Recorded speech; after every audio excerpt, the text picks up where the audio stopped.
Movie world 11 को like और subscribe करें। सब्सक्राइब अरे ये क्या हुआ? ये किस तरह का मामला है? हमारे गांव में 2 दिन से सूरज डूब नहीं रहा और दूसरी तरफ तुम्हारे गांव में 2 दिन से सूरज उग नहीं रहा। और नहीं तो क्या, अरे तुमको क्या बताऊं, मेरी माँ को है रतौंधी, वो रात में देख नहीं सकती। अब यहाँ 2 दिन से मेरी हालत इतनी खराब हो गई है कि मैं क्या ही बताऊं। माँ घर के कोई काम कर नहीं पा रही क्योंकि रात है और रात में माँ को दिखता नहीं है। वही तो, लेकिन सवाल ये है कि ये हुआ कैसे, ये बताओ। मतलब ऐसा किसने किया? ऐसी घटना तो भैया मैंने पहले कभी ना देखी। कभी ऐसा होता हुआ सुना है क्या? बताओ। हमारे गांव में दिन और तुम्हारे गांव में रात हैं? वही तो, मुझे तो लगता है कि मैं तुम्हारे गांव आ जाऊं। 2 दिन से सूरज की किरण नहीं देख पाया। ऐसा लगता है कि अंधेरे का साम्राज्य आ गया है।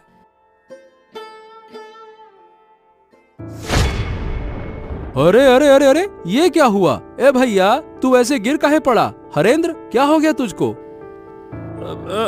अरे मतलब क्या हो गया, मुझे खुद समझ नहीं आ रहा। मैंने तुम्हारे गांव में आने के लिए जैसे ही कदम बढ़ाया और झटका लगा। बाप रे, मैं तो तुम्हारे गांव में प्रवेश ही नहीं कर पा रहा हूँ। ऐसा लग रहा है कि जैसे बीच में कोई दीवार खड़ी हो। क्या बात कर रहा है? तो क्या हम एक गांव के लोग दूसरे गांव में नहीं जा सकते क्या?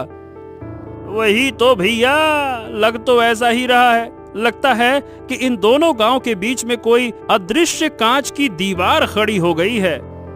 अरे अब क्या करूं, मुझे तो समझ नहीं आ रहा। चल फिलहाल के लिए तू घर जा, अब देखते हैं क्या किया जा सकता है। कोई उपाय मिल जाए तो मुझे भी बता देना। दोनों गांव में अचानक अजीब घटना हुई। एक गांव में लगातार 2 दिन तक दिन और दूसरे गांव में लगातार 2 दिन तक रात। ऐसी समस्या पहले कभी नहीं देखी गई थी। ओ माँ माँ, अब अच्छा नहीं लग रहा। रात क्यों नहीं हो रही है? इतना लंबा दिन मैंने कभी नहीं देखा। मैं सो भी नहीं पा रहा हूँ, मुझे नींद भी नहीं आ रही। सो नहीं पा रहे हो? क्या हुआ? जाकर सो जाओ। सोने में क्या परेशानी है? मैं क्या सो नहीं रही? वाह, रात के बिना सोने का क्या मजा होता है। रात के बिना सोने से लगता है कि जैसे दिन में सो रहा हूँ। इतना उजाला सहन नहीं हो रहा। ऐसा क्यों हो रहा है माँ? क्यों क्यों माँ? क्या पता किसकी नजर पड़ गई हमारे गांव पर। शायद कोई शाप लग गया है। सुना है हमारे पास वाले गांव में तो 2 दिन से रात हो रही है।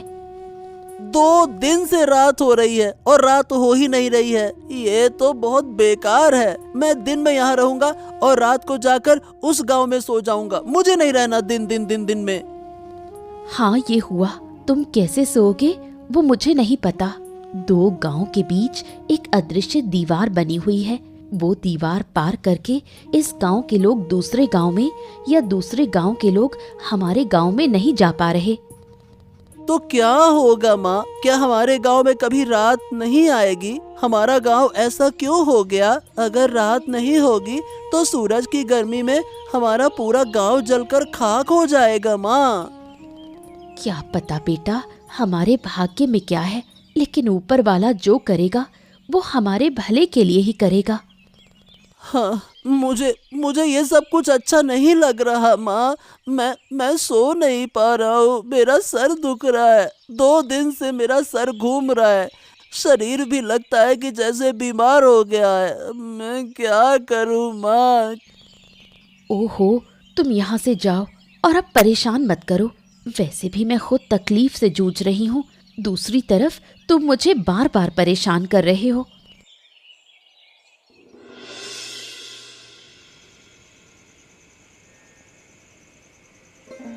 रात के गांव में हरेंद्र की माँ शांता बूढ़ी रहती है, जिसे रात को दिखाई नहीं देता।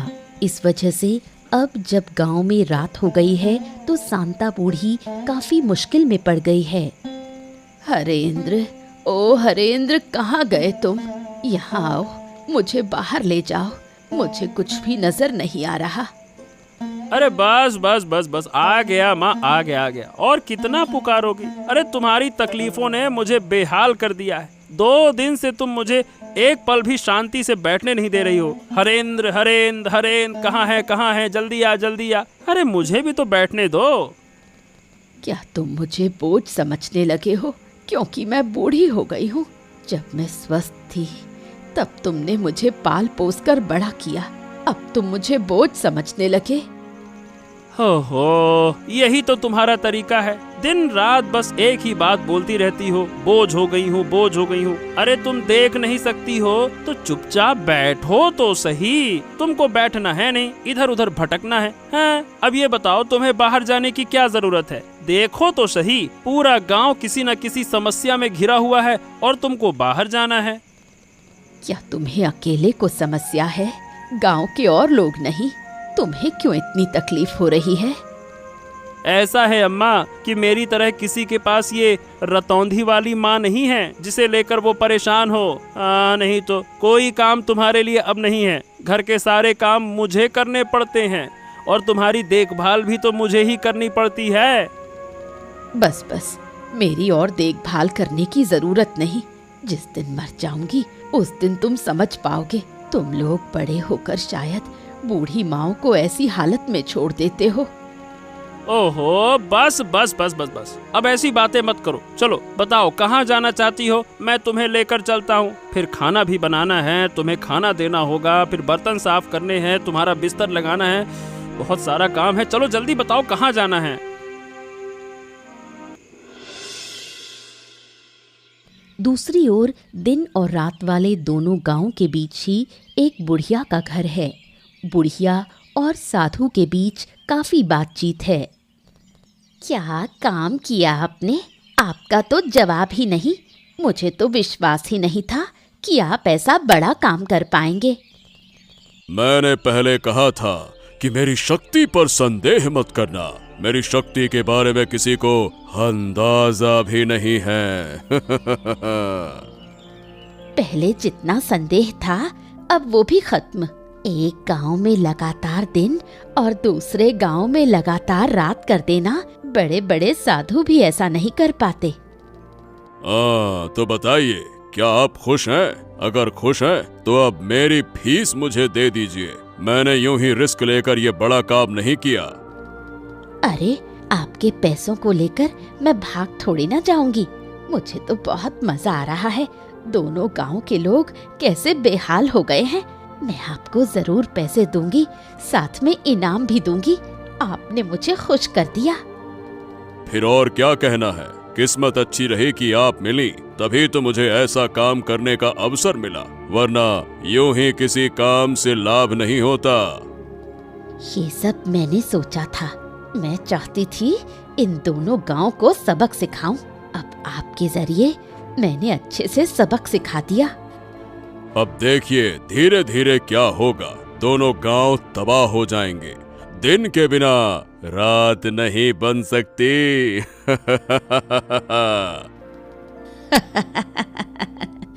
मैं भी यही चाहती थी। मैंने इस दिन का बहुत इंतजार किया है।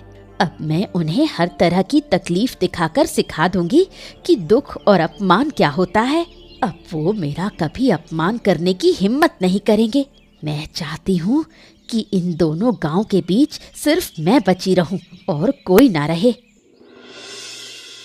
अरे बेटा, अरे रुक जाओ बेटा, इस तरह से क्यों दौड़ते हो? क्या हो गया?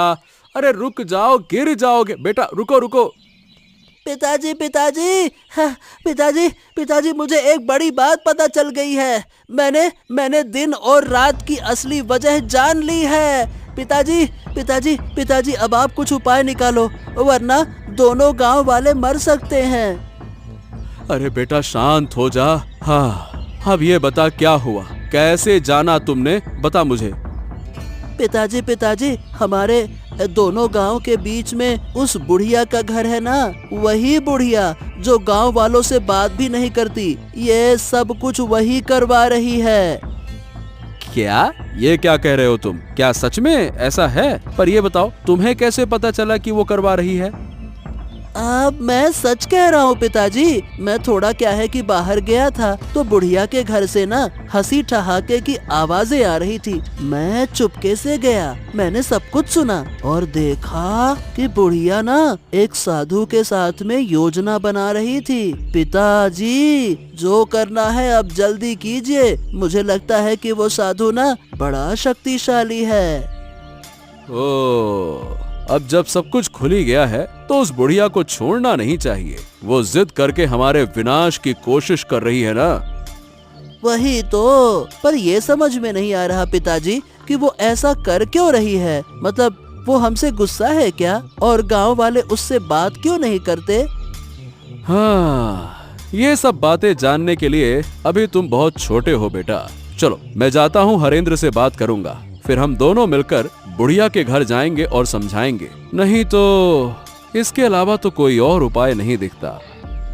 वही तो पिताजी, जल्दी कीजिए। मुझे उस साधु पर भरोसा नहीं है। बहुत ही बेकार हंसी हंसता है वो पैसे लेकर चला गया और यकीन है कि वो वापस आएगा।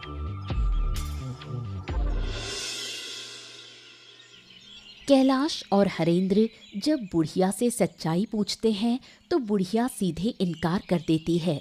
वो किसी भी तरह ये मानने को तैयार नहीं कि उसका इसमें किसी भी तरह का रोल है। ओ सुनो बुढ़िया, हमने तुम्हारे साथ कुछ नहीं किया और जिन लोगों ने ये किया अब वो जिंदा नहीं है। फिर भी तुम हमसे क्यों नाराज हो, मुझे समझ में नहीं आता। नाराज ना रहूं तो क्या करूं? तुम लोग मेरे किसी काम के नहीं। मैं यहाँ अकेली हूँ। मुझे कितनी मदद चाहिए तुम्हें इस बात का अंदाजा भी है। मेरे साथ 2 शब्द बोलने वाला भी कोई नहीं। ऐसा है कि लोग तुमसे बात इसलिए नहीं करते क्योंकि तुम गुस्सैल हो, तुम्हें गुस्सा बहुत आता है। गांव वाले तुमसे डरते हैं, इसीलिए कोई तुम्हारे पास नहीं आता। पर इसका मतलब ये नहीं है कि तुम हमारे गांव को नुकसान पहुंचाओ। तुमने किया या नहीं किया इसका राज खुल चुका है, हम सब जान चुके हैं, इसीलिए इनकार मत करो। तुम लोग मेरा बार बार अपमान करते हो, मुझे बदनाम करते हो। इसका अंजाम अच्छा नहीं होगा। मैंने एक बार सब बर्दाश्त कर लिया। अगर ये सब मेरे साथ दोबारा हुआ तो ऐसा मत सोचना कि मैं तुम लोगों पर रहम कर लूंगी। अरे बुढ़िया, तुम बेकार में गुस्सा कर रही हो। हम तर्क करने नहीं आए हैं, हम शांति पूर्वक प्रेम पूर्वक बातें करने आए हैं। देखो, एक बार गांव की हालत तो देखो। एक गांव में सूरज उग नहीं रहा और दूसरे गांव में सूरज डूब नहीं रहा। ऐसे हालात पहले कभी किसी ने देखे हैं क्या? बताओ। अचरज की बात क्या है? तुम बार बार वही बातें क्यों कर रहे हो? क्या हुआ नहीं हुआ मैं वो देख ही रही हूँ। मैं इससे जुड़ी हुई हूँ। तुम लोग यहाँ से चले जाओ, मुझे अकेला छोड़ दो। तुम अकेली क्यों रहोगी? अरे भाई, लोगों का डरना इसलिए है तुमसे क्योंकि वो तुम्हें जानते नहीं हैं। पर इसका मतलब ये तो नहीं ना कि हम तुम्हारे शत्रु हो गए, हम तुमसे अलग हो गए। मैं अब और कुछ नहीं सुनना चाहती। अगर तुम जाओगे नहीं तो ये डंडा देखा है, इसी से तुम्हें पीट पीट कर लाल कर दूंगी।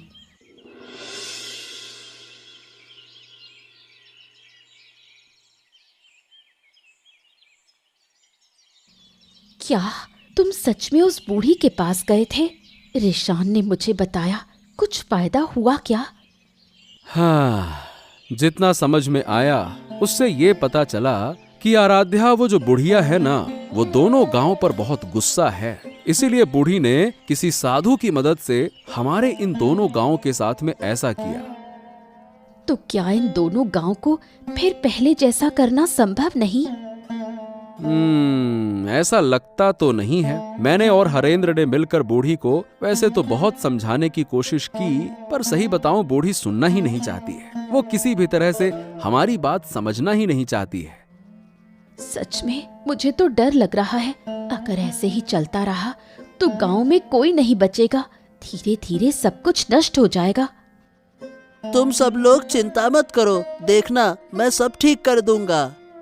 वाह वाह वाह वाह वाह, सुन रही हो इसकी बातें? हम यहाँ इसके पिताजी कुछ कर नहीं पा रहे, उन्होंने हमें लाठी से खदेड़ दिया, अब ये जाकर ठीक करेंगे। क्यों महाशय? तुमने भी ना इस लड़के की बात मान ली है। इसे इन चीजों की क्या समझ? उसने जो कहा वही बहुत है।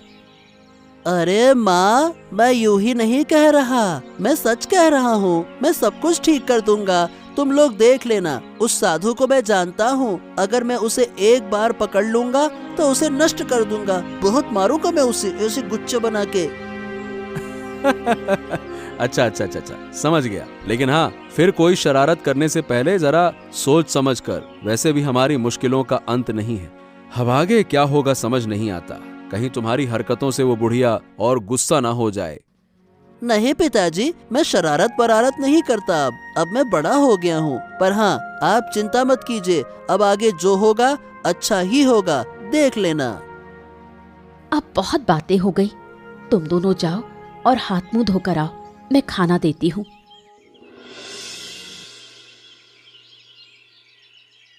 अरे साधु बाबा, आइए आइए बैठिए।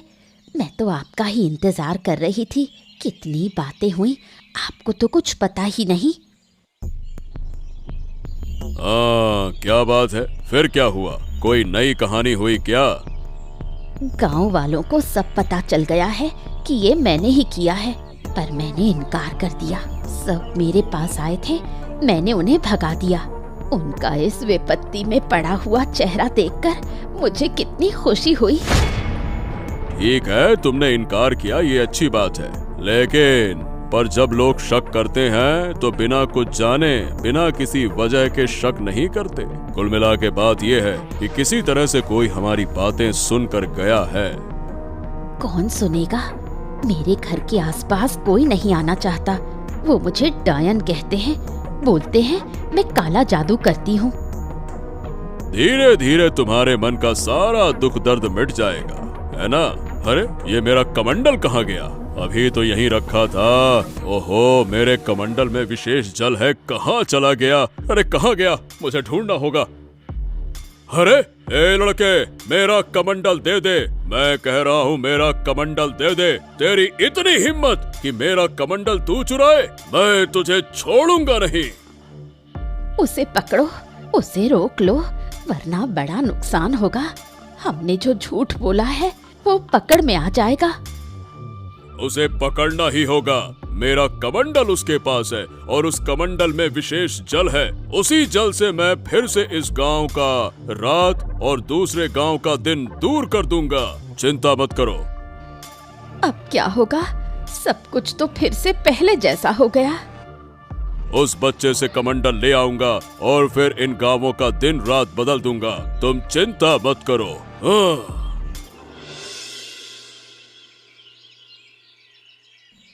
ए लड़के, तेरी इतनी हिम्मत कि तूने मेरा कमंडल छुआ, मैं तुझे श्राप दे सकता हूँ। क्या तू जानता है? मुझे किसी चीज का डर नहीं है। मैंने इन दोनों गांवों को फिर से पहले जैसा कर दिया है। इन दोनों गांवों की दुख चिंता दूर कर दी है मैंने। अरे मूर्ख बच्चे, तू इतना छोटा सा लड़का, पिद्दी सा, तू क्या समस्या दूर कर पाएगा? चल ला, मेरा कमंडल मुझे दे दे। उस कमंडल के पानी से मैं फिर से इस गांव की रात और दूसरे गांव का दिन, ये जो समस्या है, इसे दूर कर दूंगा। ला।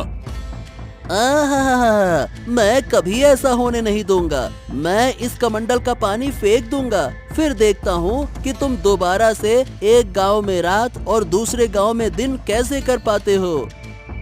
ए लड़के, मुझसे चालाकी मत कर, वरना इसका बहुत बुरा परिणाम भुगतना होगा। बच्चे, बिल्कुल बच्चे जैसे रह, ज्यादा बड़ेपन का ढोंग मत कर, समझा? फिर आप लोग इन दोनों गांवों को इतना नुकसान क्यों पहुंचा रहे हो? आप एक साधु बाबा हो, आप एक साधु महाराज हो, आपको तो गांव वालों की मदद करनी चाहिए ना? बेशक मैं मदद कर रहा हूँ। मैं बूढ़ी की मदद कर रहा हूँ, उसके दुख तकलीफ दूर कर रहा हूँ। ये तुम्हारी समस्या नहीं है और तुम्हारी समझ के बाहर की चीज है। चलो अब लाओ, मेरा कमंडल मुझे वापस करो। नहीं नहीं नहीं नहीं नहीं, मैं नहीं देने वाला। मैंने कह दिया ना, नहीं दूंगा, नहीं दूंगा तो नहीं दूंगा। किसी भी सूरत में तुम्हें ये कमंडल नहीं मिलेगा। ओह, ठीक है, तो अब तू दंड भुगतने के लिए तैयार हो जा, शरारती बच्चे। अरे छोड़ दो मुझे, छोड़ दो, मैं कह रहा हूँ छोड़ दो। अगर मेरे पिता को पता चला तो वो आपको गांव से निकाल देंगे और आप फिर कभी इस गांव में नहीं आ पाएंगे। छोड़ दो मुझे, छोड़ दो। जब पहले मैं तुझे बोल रहा था तो तू तो नौटंकी कर रहा था, अब तू बच कर दिखा। जब अच्छे से बोला था तब तो माना नहीं, तुझे मैं जरूर खत्म कर दूंगा। मेरे साथ शरारत करने आया था ना तू? चल। रिशान को न पाकर कैलाश का परिवार पगला सा हो जाता है। लोग समझते हैं कि इस अनहोनी के पीछे जरूर बुढ़िया का ही हाथ है। बूढ़ी माँ, बूढ़ी माँ, बूढ़ी माँ, हमें बचाओ, हमारी मदद करो बूढ़ी माँ, हम तुमसे हाथ जोड़कर विनती कर रहे हैं बूढ़ी माँ। क्या हुआ? फिर कोई अनहोनी हो गई? मैं किसी की मदद नहीं कर सकती, मैं मदद करने वाली नहीं हूँ। तुम लोग तो मुझे डायन कहते हो, बोलते हो मैं काला जादू करती हूँ। मैं काला जादू करती हूँ, मैं किसी की मदद क्यों करूँ? हमारी मदद करो, दया करो बूढ़ी माँ, दया करो। हमें अपना बेटा नहीं मिल रहा, कहाँ गया हम कुछ नहीं जानते। आप खोज कर बताइए, मुझे पता है कि आप जानती हैं। अब बहुत दुख हुआ ना, पर उस दिन जब मैंने गांव वालों के पास जाकर अपने बच्चे के लिए मदद मांगी थी तो तुम लोग कहाँ थे? तब तुमने मेरी मदद नहीं की। क्यों? मैं गरीब हूँ इसलिए? क्या आप ऐसा क्यों कह रही हैं? मैं सही कह रही हूँ, मेरा बच्चा बीमार था, मैंने सबके पास मदद मांगी, किसी ने मेरी मदद नहीं की, सबने मुझे अपमान करके भगा दिया। आखिर मेरा बच्चा मर गया, क्या मैंने कम दुख पाया? अब वो तो हमें कुछ भी नहीं पता था। आप हमें इतनी बेकार नजरों से क्यों देखती हैं? कृपया करके बताइए ना, मेरा बेटा कहाँ है? मैं अपने बच्चे के बिना नहीं जी पाऊंगा, नहीं जी पाऊंगा। जीऊंगी, जरूर जीऊंगी। तुम लोग सब जियोगे, पर अंदर तक तीव्र पीड़ा के साथ जियोगे, जैसे कि मैं इतने समय से जी रही हूँ, अपने बच्चे की यादों को थामे हुए। अरे कैसी इंसान है आप! एक छोटा बच्चा मेरा नहीं मिल रहा, कोई अनहोनी हो गई तो क्या आप थोड़ी सहानुभूति नहीं दिखा सकती? हर समय दुश्मनी दुश्मनी दुश्मनी, क्यों क्यों? उन बातों की मुझे परवाह नहीं, जो तुम्हारे भाग्य में लिखा है वही होगा। मैं किसी की मदद नहीं कर सकती, बिल्कुल नहीं कर सकती। तुम लोग यहाँ से चले जाओ। दोनों गांव की समस्या खत्म करने के लिए बेचारे रिशान को अपनी जान की आहुति देनी पड़ी। साधु ने रिशान की हत्या कर उसकी लाश 2 गांव के बीच में फेंक दी। ये मेरे साथ क्या अनर्थ हो गया? मेरा बच्चा, मेरा लाल, जरूर ये उन्हीं लोगों का काम है। उठ जा रे बेटे, उठ जा बेटे, मेरे बच्चे। हाय हाय, अब मेरा क्या होगा? मेरा गोद का लाल, मेरा नन्हा सा मानिक चला गया, मुझे छोड़कर चला गया। रिशान, तू मुझे छोड़कर कैसे जा सकता है बेटा? बोल बेटा बोल, अब मैं तुझे कभी नहीं डांटूंगा, कभी नहीं। जो कहेगा वही होगा, बस एक बार बोल तो सही बेटा। जिन लोगों ने मेरी गोद से मेरा बच्चा छीन लिया, ऊपर वाला उनका न्याय करेगा। मैं किसी को नहीं छोड़ूंगी, किसी को नहीं बख्शूंगी। शांत हो जाओ, शांत हो जाओ आराध्या। इसका बदला मैं जरूर लूंगा। मैं किसी को छोड़ूंगा नहीं। मेरे छोटे से बच्चे पर जरा सा भी तरस नहीं आया उन्हें। उसने ऐसा क्या किया था जो उसे इतनी बड़ी सजा मिली? मैं छोड़ूंगा नहीं। वो तो छोटा था, उसे क्या पता इन सब बातों का। उन्होंने ये सब कैसे कर दिया? एक छोटे से बच्चे को मार दिया। उनका दिल जरा भी नहीं कांपा। क्या वो लोग इंसान हैं? मैं अपने बेटे के शरीर को छूकर कसम खाता हूँ कि जिन्होंने ये किया उन्हें मैं किसी हालत में माफ नहीं करूंगा। उन्हें सजा जरूर मिलेगी। बस भाई, बस बस बस, चलो उठो, अब हमें आगे का इंतजाम करना होगा। चलो रिशान को, बच्चे को लेकर चलो, चलो।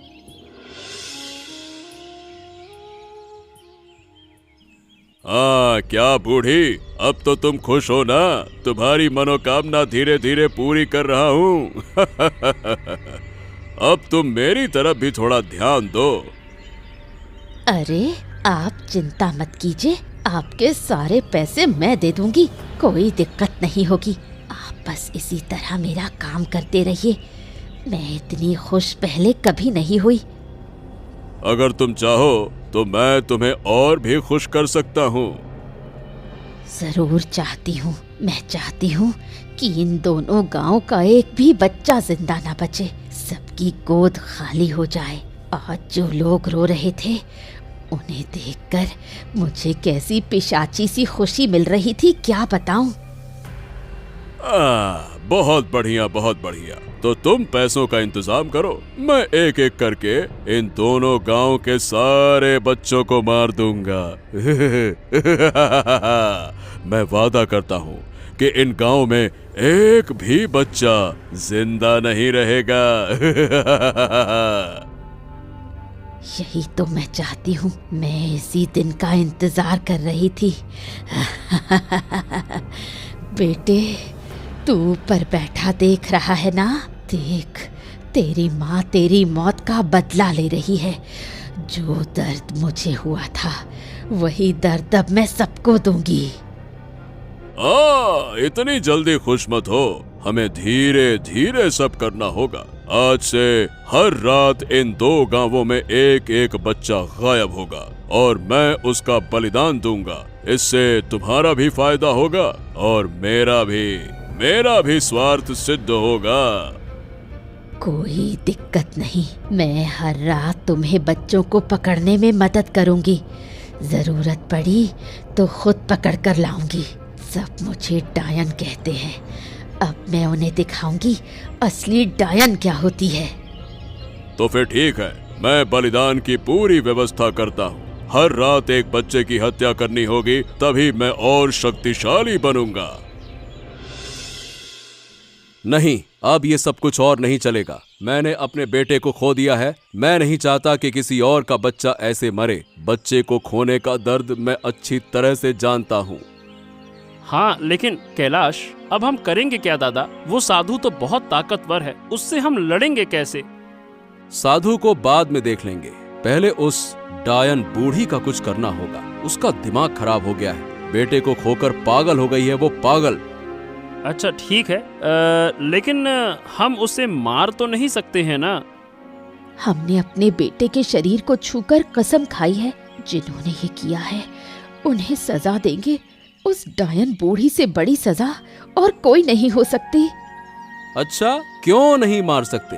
जब उसने मेरे बच्चे को नहीं छोड़ा, जब उसे गांव के सभी बच्चों को मारने का मन हो रहा है, तो मैं भी उस विकृत दिमाग की डायन को मार सकता हूँ। बिल्कुल मार सकता हूँ। खून का बदला खून, बिल्कुल। और मैंने तय कर लिया है, बूढ़ी को मैं जिंदा जला दूंगा। उसके लिए यही सजा सही रहेगी। अगर वो जिंदा रही तो कभी नहीं सुधरने वाली। उसका दिमाग पूरी तरह से खराब हो चुका है।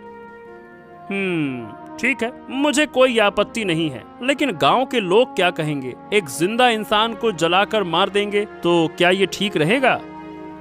वो इंसान नहीं है भाई, वो इंसान हो ही नहीं सकती। वो एक डायन है, डायन। और डायन को जलाने का आदेश खुद भगवान ने दिया है। अगर तुम मेरे साथ रहना चाहते हो तो रहो, नहीं तो मैं अकेले ये काम करूंगा और आज ही मैं उसके घर में आग लगा दूंगा। नहीं नहीं नहीं नहीं, ऐसी बातें क्यों कर रहे हो? मैं तुम्हारे साथ रहूंगा। ये बूढ़ी हमारे गांव के लिए भी बड़ी मुसीबत बन गई है। अब बस बहुत हो गया, चलो जो फैसला लिया है वही करेंगे, चलो। बूढ़ी के घर में आग लगाने से वो जलकर मर गई। उसके मरने के बाद सब लोगों ने मिलकर साधु को सजा देने का निश्चय किया। साधु, ओ साधु, अरे कहाँ है रे तू? आज तेरे पापों का अंत होगा, निकल बाहर। क्या हो गया? सब लोग मेरे आश्रम में क्यों जुटे हो? क्या तुम्हें मेरी शक्ति का अंदाजा नहीं है क्या? अहंकार पतन की जड़ है, ये बात जानते हैं ना आप? मुझे ये बातें सिखाने मत आओ। मैं साधु हूँ, साधु। मेरी शक्ति असीम है। चाहूं तो मैं अभी तुम सबको समाप्त कर दूंगा।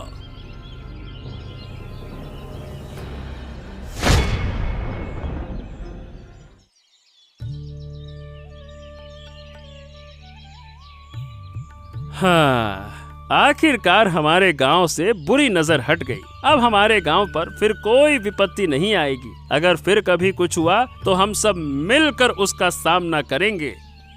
हाँ, गांव तो आखिरकार ठीक हो गया, लेकिन मैंने अपना बेटा खो दिया। मेरा बेटा अपनी जान देकर इस गांव को मुक्ति दिलाकर चला गया। चिंता मत करो कैलाश, जब तक इस गांव के लोग जिएंगे तुम्हारे बेटे को सब याद रखेंगे। सब तुम्हारे बेटे का सम्मान करेंगे।